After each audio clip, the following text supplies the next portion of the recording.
Coach Simon, thank you so much for your time. Really looking forward to this. For the listeners at home, will you tell us a little bit about your background, your motivation, and kind of where you are currently?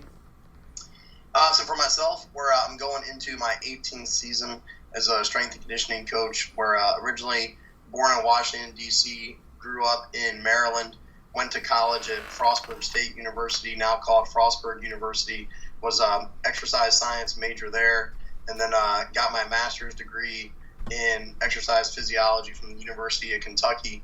My undergrad degree's names changed a few times. I want to say Frostburg calls it exercise science now. That's why I went with that. Yeah. But, we're always had a passion for strength training. Where at a very young age, kind of had a connection with like some family members, my dad, my uncle, going to the gym with them and really kind of enjoying that process.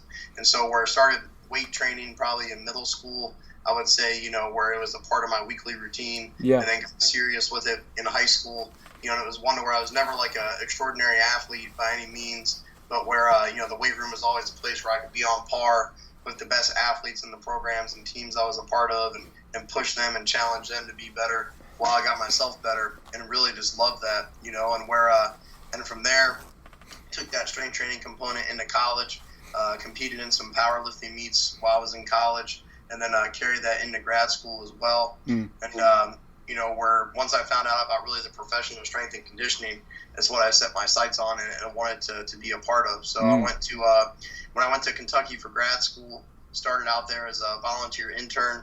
And then that volunteer internship, very fortunate, turned into a GA spot, graduate assistant spot. Mm-hmm. And then I was very fortunate when I got my master's degree, I was able to stay on Kentucky as a paid intern until I had my first full-time job. My first full-time job was here at Davidson College back in November of 2004 and was here all the way through 2005. Left in January of 2006. To go take an opportunity to be the associate director at the University of Utah. I was there for the 06, 07, 08 seasons, and then most of the 09 preparation for that season. In August of 09, I was very fortunate to get an opportunity to be named the director of strength and conditioning at Utah State University, and was there for the 09 through 2012 football seasons. Really, fortunate to be a part of the turnaround that program had. Going from 116th in the country by Rivals rankings to our last year there, 16th in the country and nationally ranked with a conference championship. And then went with Coach Anderson, Gary Anderson, who's back at Utah State now, to the University of Wisconsin. We were there 2 seasons before he chose to move on to become the head football coach at Oregon State University. So I was the director of football strength and conditioning for the 13-14 seasons at Wisconsin, and director of football strength and conditioning for the 15, 16, and 17 seasons at Oregon State University. And then at that point, our tenure at Oregon State didn't necessarily end how we would have liked it to, but it was one to where it led to a great opportunity for me to come back and put hopefully more solid roots down for my family here at Davidson College, back through as the head strength coach and a very strong director role, and very involved in a lot of things administratively and athletically, and just it's where it's great to be able to be a part of a solid team and be at a place where hopefully you can lay down some roots for your family and yourself. Wow, that's quite the journey. So this is kind of a question from a different perspective, right? So if you weren't in strength and conditioning, what do you think you'd be as a profession? Where actually before, as I was kind of like wavering back and forth if I wanted to do this based on like the curriculum required for it in college, the other thing I looked into was a communications degree. And so I think where something along the lines of like television or movies, not necessarily maybe actor, but something in that nature, I've always, really enjoyed that realm as well. And like kind of like the peace and escape you get from that, but really, I don't know. It was one of those to where, it was probably, going into my junior year of college, that this is what I decided I wanted to do and put all my efforts, and focus on this profession. Yeah. Probably something I think hopefully in the realm of like, making an impact that people can enjoy, but maybe that would have came in like the communication, movie, television field potentially. That's super interesting. And I find it interesting too because I'm in a similar position as you, whereas if it wasn't strength and conditioning, I don't know what it'd be, And strength and conditioning is so encompassing. It's got, you have sales, you're selling things every day, whether it's a program or, something to administration, as well as communications because you're speaking in front of people, and then as well as, the fitness component. So it's interesting, No, it definitely is. I mean, like you kind of hit the nail on the head where it's a strength and conditioning professional, and coach, where it's your job to, to really, educate, sell information to the student athletes you're working with, where whether it's components of your program, whether it's things that could aid the program and aid their development, whether it's assisting in selling a sport coach's, culture or philosophy, so sales is definitely in how you carry yourself and present the information as a huge part of our profession. Yeah, no, it's wow.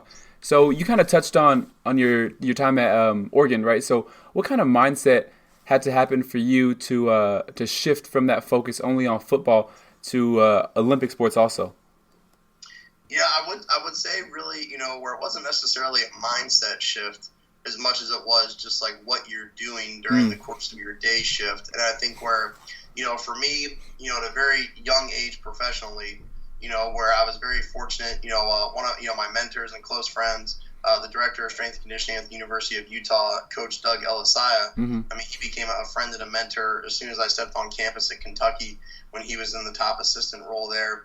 And, and really, where, I mean, he did a great job of really, showing you and teaching you that coaching at the end of the day, is all about people and it's all about relationships. And I mean, and he's this, one of the best human beings you can meet. And so for me, where, any opportunity I had to coach anywhere I've been, has always been about building relationships, showing people you care, and doing everything you can, to do all you can with the realm you're responsible for to better take care of that student athlete, that person. And so I think where, the difference has been, we're here where I'm personally responsible for 4 teams, currently working with 5 since we've gone through some staff transition. And then also, we're responsible to oversee the whole program again, not just one specific sport, where I would say, the biggest difference is just your time, so I think where, when I was with, whether it was Wisconsin or Oregon State, to where when I was only football, you're at every segment of every practice. You're in the locker room with the guys before and after practice.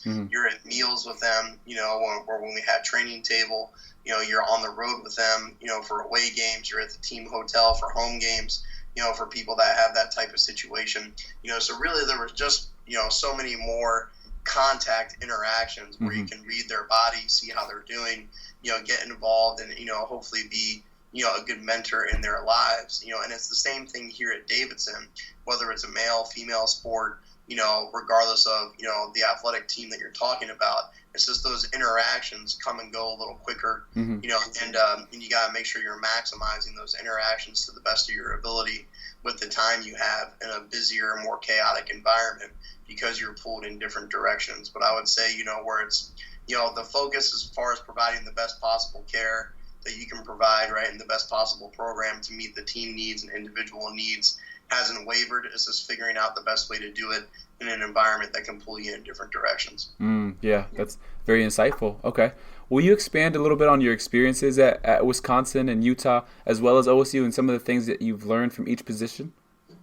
I think, the biggest thing that you take with you everywhere, is this where, coaching is definitely a relationship business, and to me, I've always focused that relationship piece on the student athlete. I think where, to me, seeing someone improve, having someone tell you thank you, getting a hug after a win, it's never mattered. It's always felt the same, whether it was Wisconsin, Davidson as an assistant in Utah versus being ahead. That piece of it for me has always been the same. But I would think, where, some of the bigger things, that I've learned, if I kind of break it down, by experience, I would say starting with Utah, where it's just, how culture and mindset and approach, really can make a huge difference. When I got to Utah, they were in Coach Kyle Whittingham's second season, going into his second season. And one thing Coach Whittingham always pushed based on the structure at that time was, getting back to a BCS bowl game. Now, obviously, there's not technically BCS bowl games anymore, but at the time, where that was always the goal, and it was one to where, that the mindset, that those players showed in the way that they worked, right? The stuff you did in the weight room, the way you approached practice, the way they were as teammates in the locker room, the way they were as teammates away from the facility. I mean, just the culture of that program, like how big of a piece that really plays and how that really sets a solid foundation will always be the biggest thing I take away from my time at Utah, is that where, how you approach your training, the message you send to the student athletes you're fortunate to work with, and the buy-in you can get from that. The players definitely run the system, and it's one to where, if you have that culture to where there's a belief in the work you put in and the outcome that's going to come from it, it's amazing what that can do for you. And that's something that I always take away from Utah and still reflect on and pull from, almost weekly, if not daily. And then, from my time at Utah State, being part of a cultural shift, I would say the same thing, just where, how, really from Utah State, the biggest thing I reflect on and the message I would pass on to other coaches is just consistency, where if you're consistently relaying the same message, if your actions are consistent in what you do, whether it's after a win, after a loss, after a good training day, after a bad training day, winter off season versus summer off season, where if you're consistent with those student athletes that you're there to make an impact on, they'll see that, right? And your consistency, because you spend so much time with them as a strength and conditioning coach, your consistency, I think, can eventually become the team's consistency, right? And they see, that you're real in what you do, and, they see that you believe in the process, that you believe in them, and, and consistency is really one of the foundations in my mind that has the ability to shift the culture or keep a culture strong, is what I take from my time at Utah State. From my time at Wisconsin, walking into that situation, there was already a great culture, a great mindset in place, a great belief in, what it meant to represent that program. And I know without a shadow of a doubt, all those things are still there, because they really solidified a program at Wisconsin. And I think where, so it was one really being in there, where just once again too, right, to where like if you believe in something beyond yourself, if you're willing to give, from an athletic standpoint, give yourself to a program, give yourself to an opportunity, it's amazing how that can bring people together, right, and transcend differences and allow people to work for one goal. So I think where, really the biggest thing I reflect on from my time at Wisconsin is, an unselfishness that those players had, to represent something bigger than themselves, and how they grew from what it meant to be a part of something bigger than just focusing on themselves. From our time at Oregon State, you think we're, there, we had a couple of really good wins, but we never had the season we were looking for, right? So I think, there, it was one just, where, to me, the biggest thing I reflect on there is, when times are tough, it ties back to that word consistency, but when times are tough, where can people see that you care? Like, can you be the best version of yourself when things are hard and not going the way you want? So I think I found out really probably more about myself at Oregon State, that where, I stayed true to, what I believe in this field, which is you serve the student athletes you're fortunate to work with. You serve your family, you serve something bigger than the college itself that you're at, or the university that you're at. And so I think where, what I took away from my time at Oregon State, once again, an opportunity to work with great young men, and be a part of hopefully something that, you made an influence in their life that they will carry with them through that consistency, hard work, and dedication that we asked of them and they instilled. But I would say, really my time there reinforced what consistency can mean, what being yourself means, right, and what having belief, in what you do means, I think is what I took away from my time there. Okay. No, that's really insightful. And then, you've kind of been in a role of authority for it seems like a majority of your career, right? So how has your staff developmental model kind of changed and progressed throughout time? I think where, when I was younger, when I first, when I was at Davidson the first time, I was the only full-time coach here. I had one intern with me for a couple of months, so I would say, really just tried to pass on to him at that time what I thought, I learned, what I took away from my time at Kentucky, but my experience then was limited. I would say, the time I was at Utah, I just really tried to be the best assistant I could be, to help mold Doug's program, help mold those young men, and be hopefully another mentor to the other people on staff that I worked with. Where when I finally got into that position, you could say where I had a staff, that, you could mentor and mold. At Utah State, I would say probably one thing that if I could go back and change maybe a little bit, because I had one full-time assistant and 3 graduate assistants, would be, I wouldn't take everything as serious as I did. I think Division I athletics is a very serious industry. It's a very cutthroat industry. And your time at one place can be limited based on success or failures and other opportunities that poke their head. But I think where, to me, I think I was maybe probably when I was younger, I was too hard on my staff to where I think they got too nervous at times to maybe make a mistake. So I took away some of those freedoms and opportunities to where, they could probably grow and have a bigger window of growth. I think we're on the floor. I always gave them the opportunities to make the decisions that they saw fit, whether it was changing an exercise, changing a set and rep scheme, changing an intensity, changing the volume, building things in if they saw deficiencies in an athlete's, makeup or programming, So I think on the floor, I've always been very open and free to change adjustment, to better the athlete. But I think when it came to like some of the components of the program, I think, where, I would say my biggest mistake at Utah State was thinking too many of them were professional life and death. And I think where, over the years, I've gotten lighter at that and been much, much better at that with more experience, that you realize there's plenty of opportunities to do things and get things done. I think where, but to me, even with that, where I've always cared about the people that have been, that I've worked with, I've always viewed them as an extension of my family, and I've always told them, and it's true, me being, at times when I'm hard on staff or was hard on staff, I'm even harder on myself to try to get the results that we're all looking for. But I would say, where to me, I think, where it is, now I think where, I'm much lighter as a coach. You understand the bigger picture much better. I think, I leave room for experimentation for my assistants to design and develop programs the way they want to develop them. So they feel, that they're really the ones behind what they're doing with their student athletes. And then now I think if I see something that's much more mentor and coach on the fly, to educate, from the, across the board of where educate from the position that they hopefully want to be in. I think everyone that I work with, I would love for them to have the opportunity to be a head strength and conditioning coach. And so where, for me, I try to educate, hey, this is how sport coaches may see things. This is how administrators may see things. If you're going to make that decision in this situation, why are you making it? So I think we have a lot of interaction based off of either situations I've been through, situations they're going through, so we really, I guess you could say my leadership or mentorship role now is really pulling from the expected, the unexpected, and the experienced to be able to sit there and hopefully prepare, the staff that I'm fortunate to work with and have worked with over the years for any situation that can come their way professionally.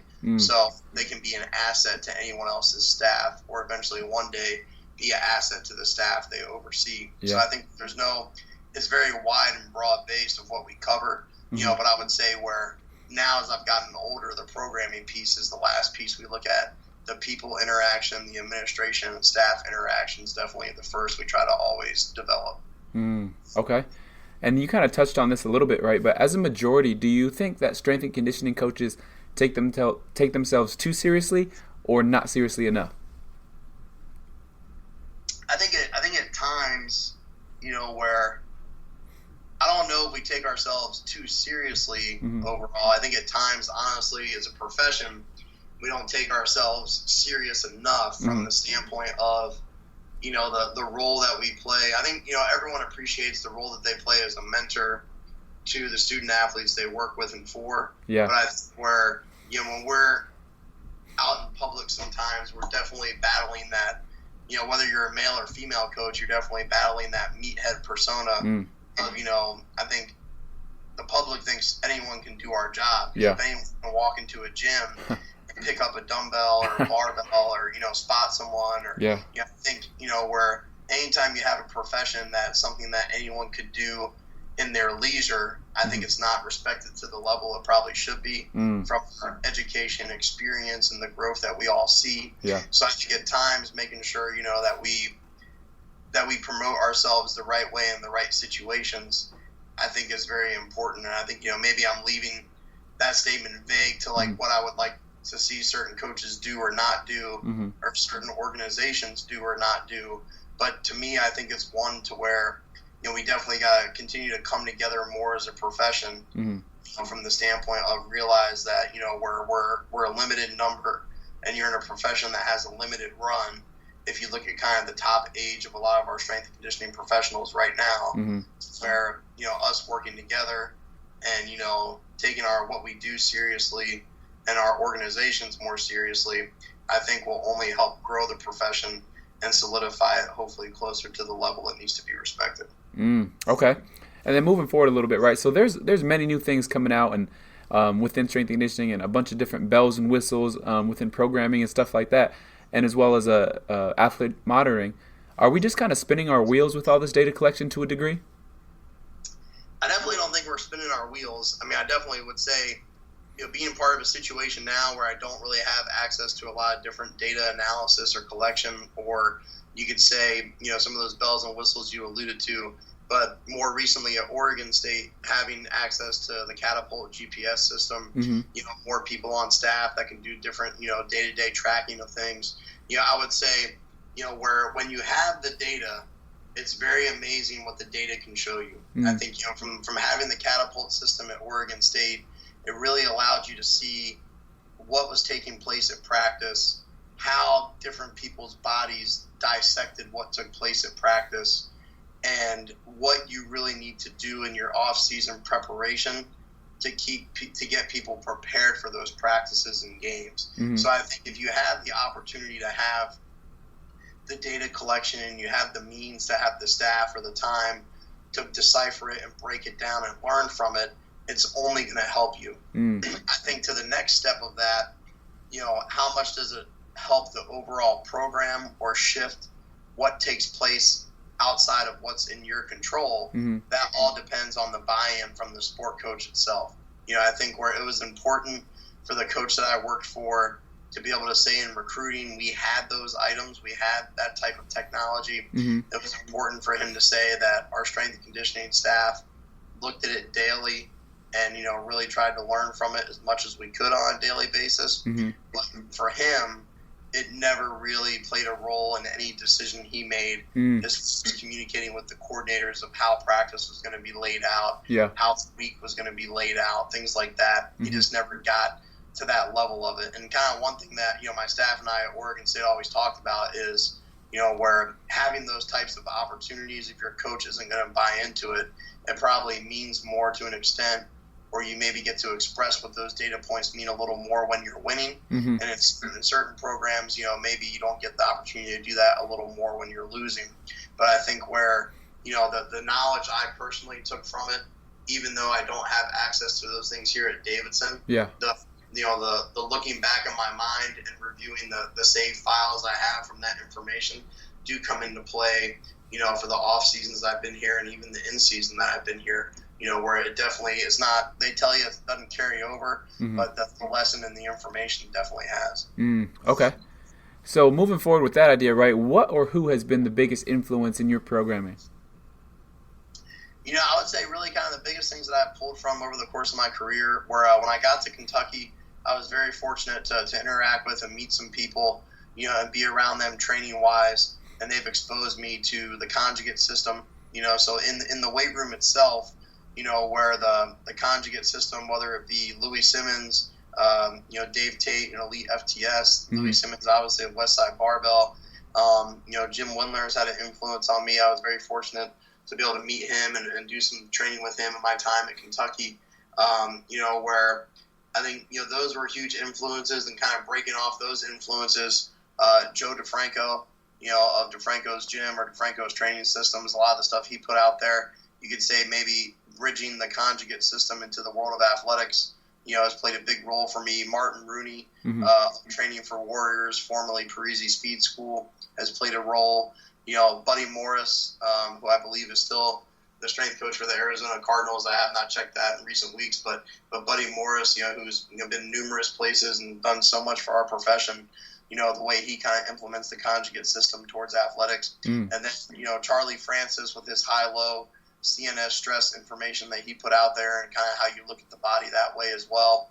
And really just a lot of the translated Eastern Bloc, materials that are available on various websites, has been huge in my development as well. What really led me to those was trying to decipher and learn more about the conjugate system. But I think where all those have been big influences, and over the years, I would say, and people would obviously argue this point and have good reference to argue it, but I would say, over the years as I've developed as a coach, where using a variety of different training exercises or means or methods to me has become very important, where understanding, okay, hey, this is going to classify into the max effort category, kind of creating a subsection of sub-max effort work, that may replace your max effort work at times, utilizing different things for dynamic work, and then making sure you obviously have a component for repetition or muscle hypertrophy, really falls in your program.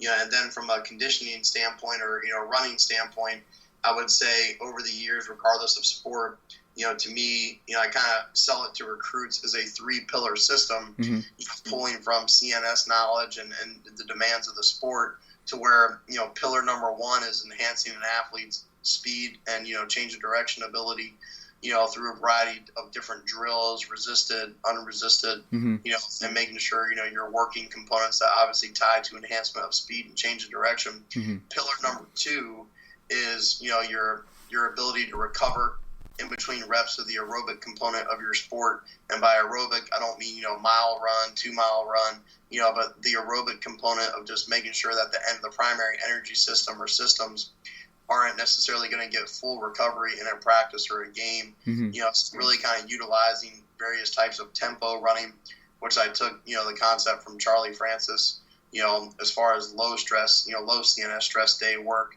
having that tempo running component is a pillar to be able to sit there and enhance your aerobic ability or the body's ability to recover in between reps. And then the third pillar is really just your metabolic conditioning. And I describe that as your ability to give your best effort during a play or a rep. So at that point, working things that, hit the energy system, the primary energy system the way they should. So in football, if you're talking the anaerobic system, picking drills that last anywhere maybe from, 1 point something seconds up to maybe 10 seconds, to 12 seconds, that anaerobic system, and then giving them incomplete recoveries like they would see, whether it be rest to work ratios in a practice or rest to work ratios if they're on the offense or defensive side, defending a drive or performing a drive going down the field. Okay. And then this question kind of just popped up in my head based off of kind of your powerlifting background, right? So a while back, it seemed like, Mike Boyle kind of led this charge on single leg squatting or split squats and stuff like that. And then it seemed like it kind of died down. But now we're seeing a little bit more of a trend with certain coaches going away from bilateral squatting and Olympic lifting and stuff like that. So what's your take on that? I think when I was a younger coach, where I was definitely against it, because I think where, when I was looking at like a conjugated program, I was thinking in the terms of like purely what the guys maybe at Westside were doing or people on the Elite FTS website were talking about or writing about. Yeah.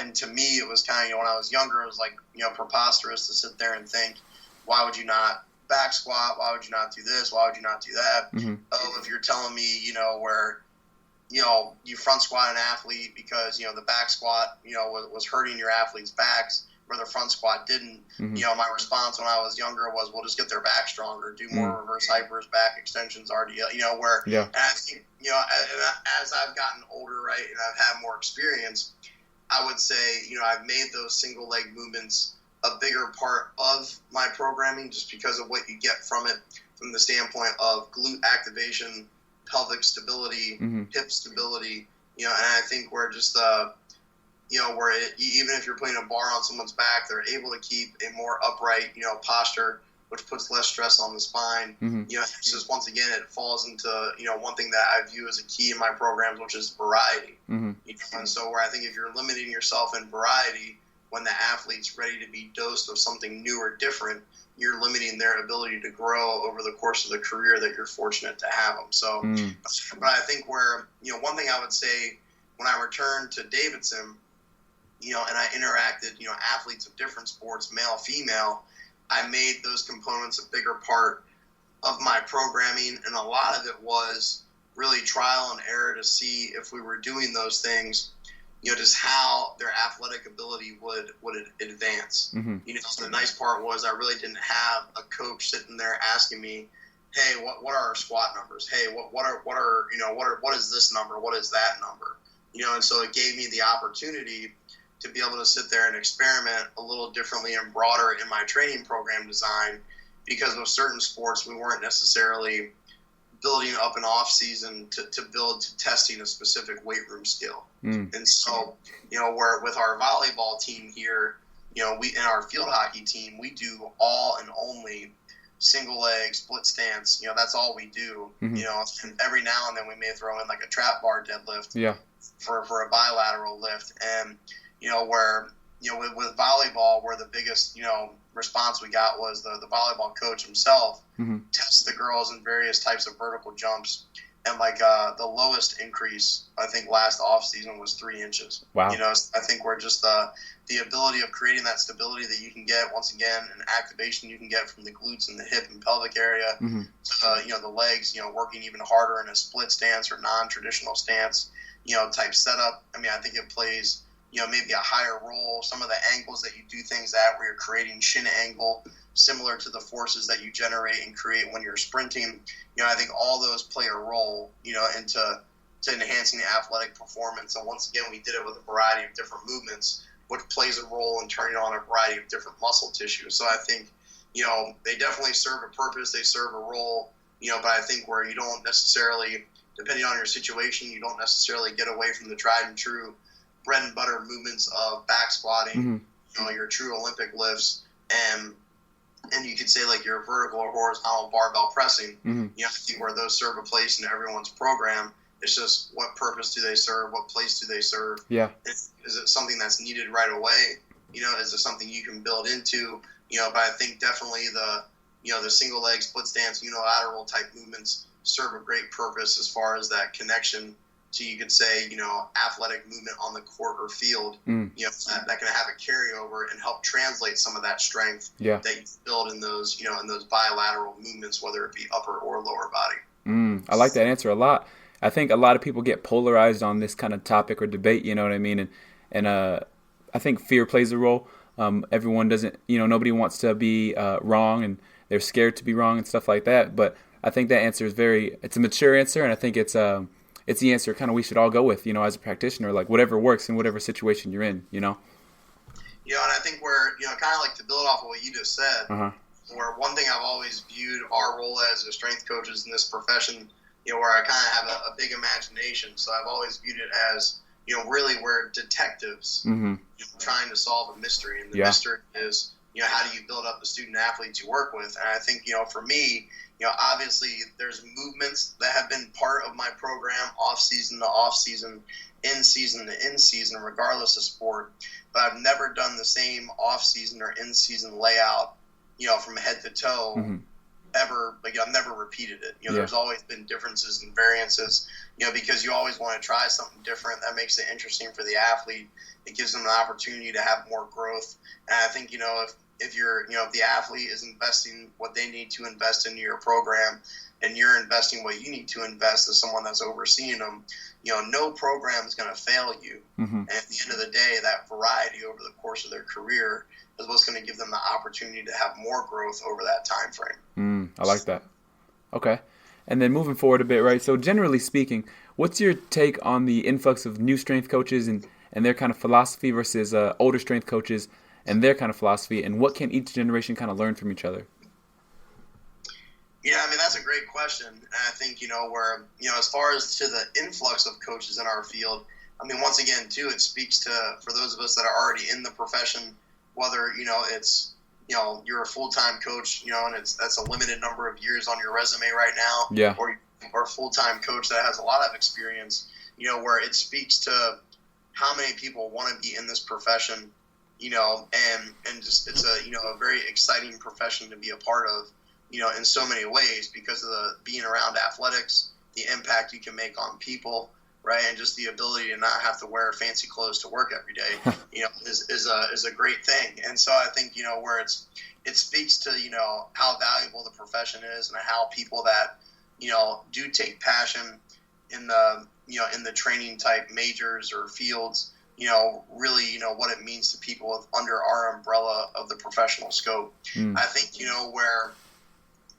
to be fair, as far as maybe methods that, some of our younger professionals are using or trying to employ, beyond, obviously trying to bring in, the data component to it, right? The sports science piece to it, which I'm 100% on board with if you have the resources to be able to do that.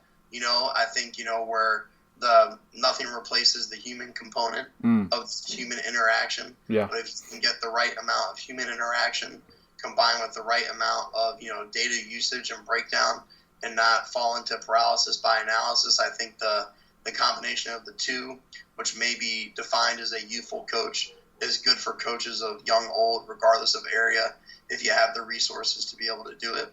I think, really the biggest thing, though, I would say where, when you're comparing, older coach to younger coach is where I think my hope is that the older coach, the more veteran coach, will be willing to share their successes, their failures, the things they felt they did right, the things they felt they could have done better or differently with that younger coach, and realize that the more time you have on the floor, the more time you have interacting with coaches, administrators and peers, it's only going to open you up to be a better coach. And then my hope in turn is that the younger professional, some of the different knowledge or data or type of things they're exposed to, whether it be in school now, whether it be through internships at various places, my hope is that, they're willing to sit there and share that knowledge with open-minded coaches of a little more experience than a little more unfamiliar with those things. And, the things that they can pass on, from a knowledge standpoint, from what they've been exposed to, that they will, but yet also on that same turn that their mind is open, to the things that maybe, they haven't necessarily heard to this point in the process for them, so they can really get holistic growth. And then hopefully that holistic growth can take place on both ends. A great quote, and this quote's from Buddy Morris. I'm not sure if he originated it or if you heard it from someone else, but, a quote I remember him saying to me is, Evan, the day you stop learning, it doesn't affect you, it affects the athletes you work with. And so, so to me, I think whether you're a young coach or an old coach, it's important to make sure that thing I just said never happens. Yeah, that's important. Okay. And then touching on a little bit more of your powerlifting background, right? What lessons were you able to learn from it, and how were you able to integrate some stuff that you learned from the sport into kind of who you are as a coach?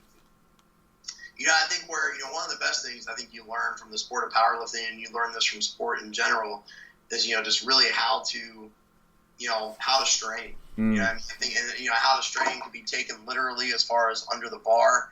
How to strain can be taken, from just how you approach like your day in, day out, like work life, from the standpoint of if you're an intern and, you're at the office at 5 and you're not leaving until 6 or 7 and, you're responsible for setup, breakdown, and everything else in between.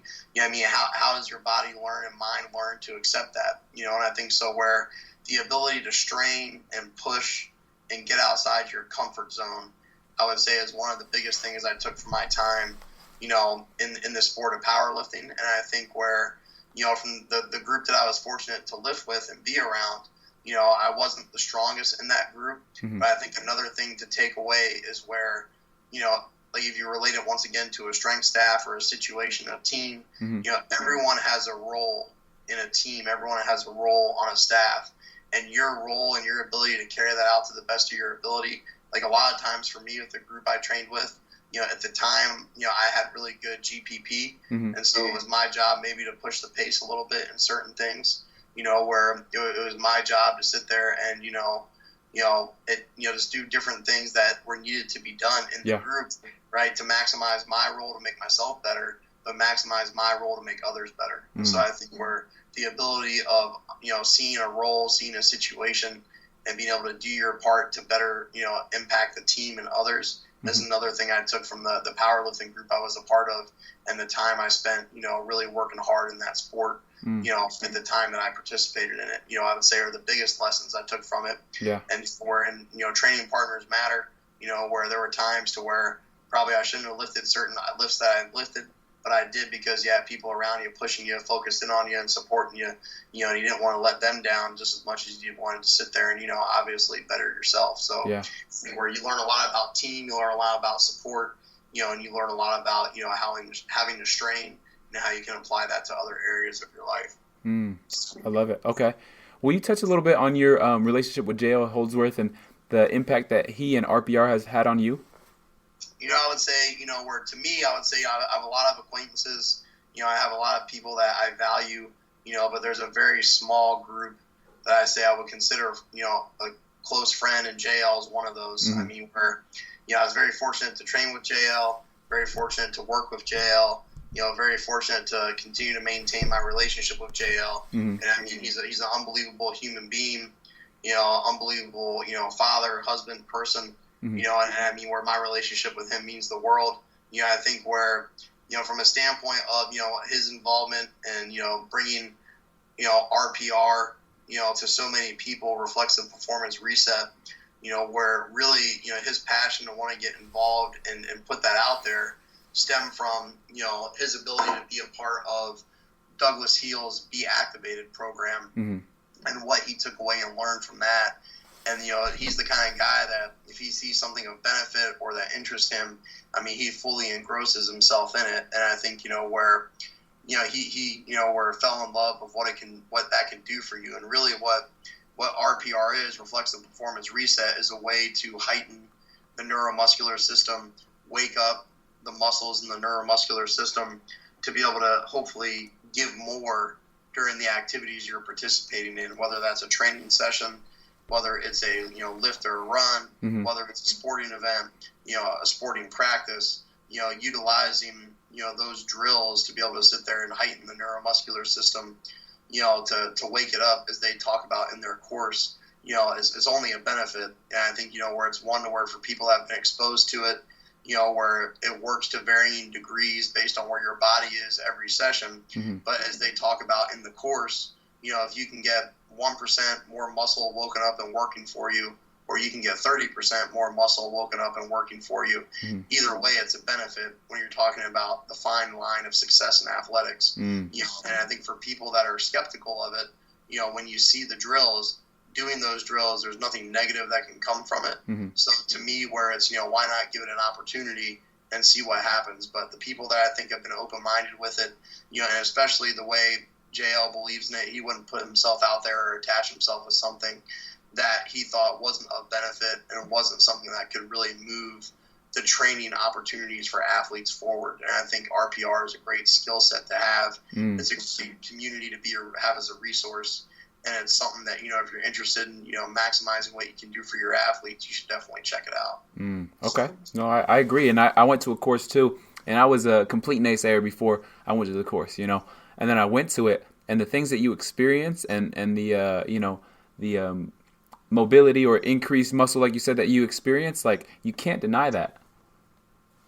No, and it's one to where, it's one of those to where, how they talk about, it ties to the parasympathetic nervous system and the ability of, like, putting you in a parasympathetic state and what that can do. But then also, too, like you said, to where, just the, where, after the clinic, the lifting I experienced right afterwards to just the general, like, relaxation of muscle tissue and where there were so many things mm-hmm. through that experience of the weekend course that I took. Yeah. Obviously the continued practices of it through today, that to where, it's definitely, it's a tool in the toolbox worth pulling out, and making sure it doesn't get dusty or buried at the bottom of that toolbox. I agree. And then moving forward a little bit, right? So how can strength and conditioning professionals do a better job at kind of securing their own futures versus being at the mercy of administration? I think part of it is, and it kind of talks to some of the things we touched on earlier, mm-hmm. is I think as a profession, we need to focus more on what makes us similar versus what makes us different. Mm-hmm. I think where athletics is a competitive, it's a competitive field. It's based around winning and losing. It's based around how you look in those wins or those losses. So I think it's very easy sometimes in our profession to get caught up in the wrong things. And I think, when you've been in this profession long enough, that, where great things can happen, bad things can happen, and everything in between can happen. So I think where understanding is that there's a bigger universal picture that all of us can experience that. And I think getting on the same page, representing ourselves better with the NCAA, demanding more out of the organizations that we're members of, I think is really a first step, in really trying to sit there and secure our futures as a strength and conditioning profession. Whereas you look at it, where there's very few strength coaches, you and I could probably count them on our 10 fingers, that, are in their 50s in high profile positions. Yeah.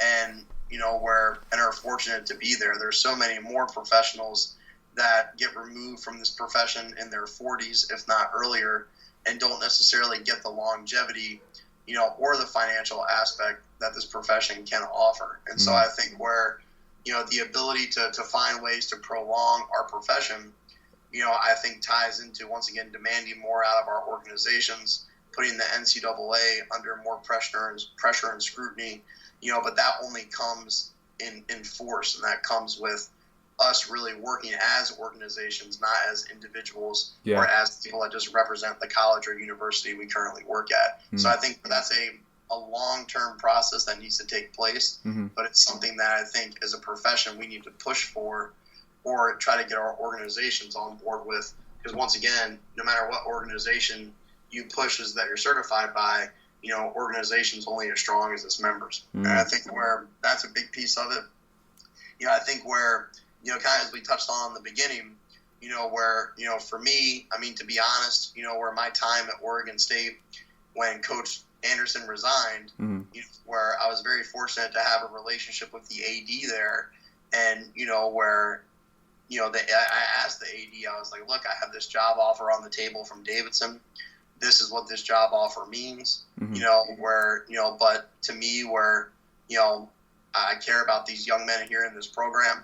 My family has roots in this community. We've been here 3 years.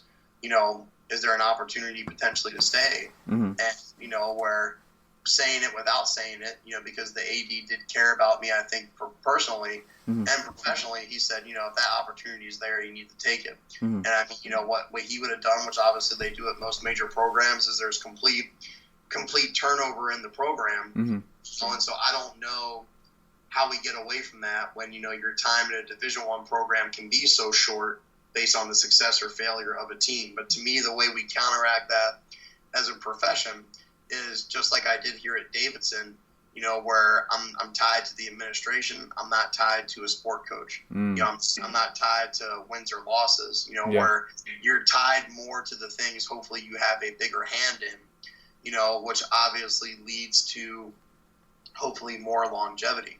And thanks to my previous experiences that I was fortunate to have and the relationship I have with the people here, which isn't always the case, I was able to negotiate a really good, 1AA salary when you're talking football, or lower Division I school salary.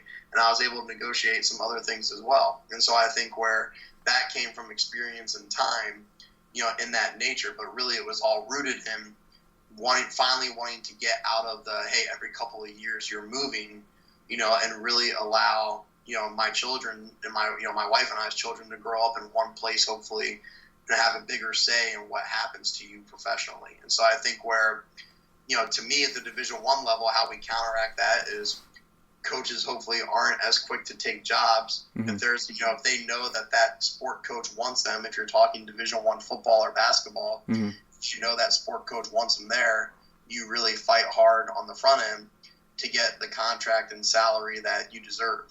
So I think, we're not necessarily just being in a position where when you get those opportunities saying yes.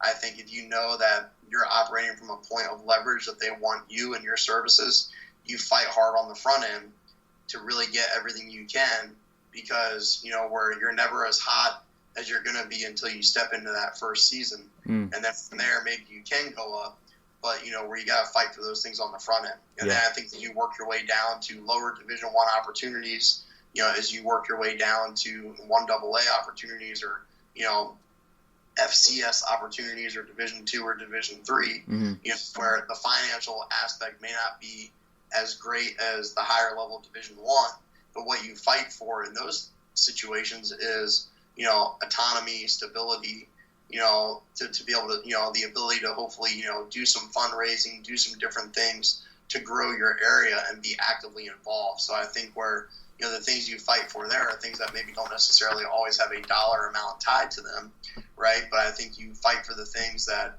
can make the opportunity to have a longer career at that institution important, and have an opportunity to do things to impact those student athletes important, and you push hard for those things. Okay. No, I like that. And then touching a little bit on some more of your personal development, right? So what are some other things that have had a big impact on you, whether that's like a book, a conference, or a meeting with someone?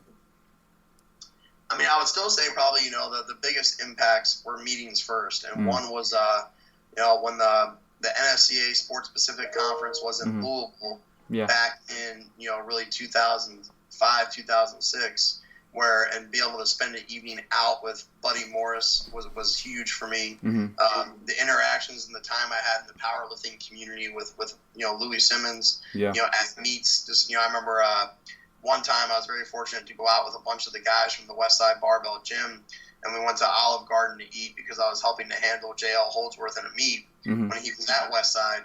And I mean, I just V-lined for the seat right next to Louis and, asked him as many questions as I could and just listened to anything he was willing to share.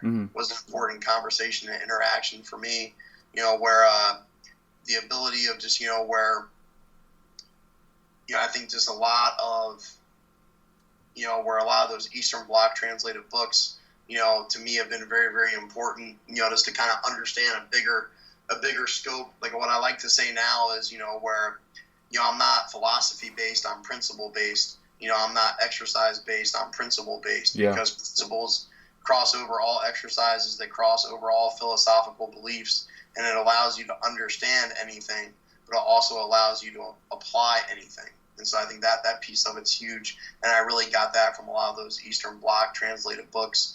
And just, I think trying to really be open, and any interaction I've had with anyone has been huge. My time working with, and like I said, the friendship with Doug Elisaya at Utah has been a big interaction on me coaching wise. And just, really all interactions, have been very important. I love it. Okay. And then moving into this last segment here, right, just a few questions, kind of rapid fire. So I'm just going to roll, and you just kind of tell me the first thing that comes in your mind. So for the first question, if you have any, what are some quotes that you live by? A quote that, I really enjoy, I picked it up when I was at Kentucky, and, it still stays with me because I think it's a great quote is, today give everything you got, what you keep, you lose forever. So I'm not sure who originally said that, but, I think that's a quote that definitely speaks to how you should live your life on a day in, day out basis. I like that. Okay. Is there a thought or experience from your past that you've held on to that's made a big difference in your life now? I think really probably just really, probably the ever-growing experiences day in, day out with my wife. We've been together. We started dating freshman year of college, so we've been together 22 years. And I think just, where watching how she handles day in, day out life, good experiences, bad experiences, and just what it means to really be there with someone. I think, where just she's taught me, like I said, the true definition of consistency, and just, where what it means to be an open-hearted and open-minded person. And so I think, where she's been, in my experiences with her, the major moments and the minor moments, I would say, those are the ones that have really, as I look back now, really shaped who I've been, who I've become on a day in, day out basis, as being around her so much. Okay. What has been one of your biggest struggles to overcome? Where those that know me, I'm a little short, so probably putting things on the top shelf. But I would say, for me, I'm a very, I would say, passionate person. There's certain things that, you can make fun of me for certain things, and it doesn't, get under my skin at all. I would say, for what we do professionally, I'm very passionate with it. And so where at times learning how to control or holster that passion, to once again, to show that consistency, be the professional that we all should be, and I need to be, making sure that, I take those deep breaths at time, and set my body to be in that parasympathetic state, I think is something that, I always have to make sure I'm conscious of. Okay. What is the best advice you've ever been given? I would say, if I'm keeping it in the profession, I'd probably say, in the very early stages of my time at Kentucky, once again, pulling from Doug Elisaya, is, he told me in my very first couple weeks on the job there as an intern, learn from what you view as good, learn from what you view as bad, because there's going to be growth and opportunity in both ends of that spectrum. And so I think where that's something that I hold on to every day and pass on to every assistant, intern, GA that I've been fortunate to work with over the course of my career too. I love it. Okay. In contrast to that, what's the worst advice you've ever been given? I wouldn't say it's necessarily advice, but I would say it's when you have conversations with people and they're very, very closed-minded, not very open to growth or experience themselves, and they're supporting you, I think, to take the easy way out of whatever the situation is. So I think, those closed-minded interactions or conversations you can have with people, right, and they're supporting you in those closed-minded and, short-term frustrated interactions to make the wrong decision. Yeah. I think they're always the wrong type of conversations or advice to heed. Okay. And then the last question here, what are some projects that you're currently working on, and how can people kind of reach out to you and follow your journey? I would say really, the biggest thing project-wise, that I'm working on really is everything that's taking place here at Davidson. We're, very fortunate to have an athletic director here that wants to see growth in our area and department. So working with him to hopefully do some things to grow our facility, to in time grow our staff, grow our budget, right, and do everything we can for the student athletes, I would say is where I'm investing all of my professional time currently. And that's a big thing there. I'm on Facebook, which I know a lot of people don't use anymore. I'm on Twitter. Okay. And, my handle is @EVSimon, SIMON, So EV Simon, SC, SC for strength coach. But where I don't necessarily I put things out there very rarely, otherwise, but I think I use Twitter as a great resource, as a link to Instagram, and it's a great way to learn more information, there. But to me, we're really trying to invest and make this program at Davidson the best we possibly can. Because like I said, I want this to be hopefully a long-term stop for myself and my family and really build something here that student athletes, past, current, and future, can be very, very proud of. I love it. Awesome. Well, Coach, this has been fantastic. I really appreciate your time. I know the listeners are going to get a lot out of it because I did. So hopefully we can connect again soon in the future. No, that sounds great with me. And then, if anyone does have any questions off of this podcast, obviously I just gave my Twitter handle, but my email is evsimon @davidson.edu. If anyone wants to reach out that way, we always welcome visitors here to our weight room and our program. And, where I'm not always the fastest at getting back to people, which I apologize for. I definitely try to spend a lot of free time with the family and kids any chance I get, but I will get back to you. And if there's any way I can help someone out in this profession, young or old, or, same age group, I'm always for making our profession better. I love it. Coach, thank you so much. I really appreciate it. And once again, thank you. No, thank you again for having me on, and I wish you the best. All right, you as well.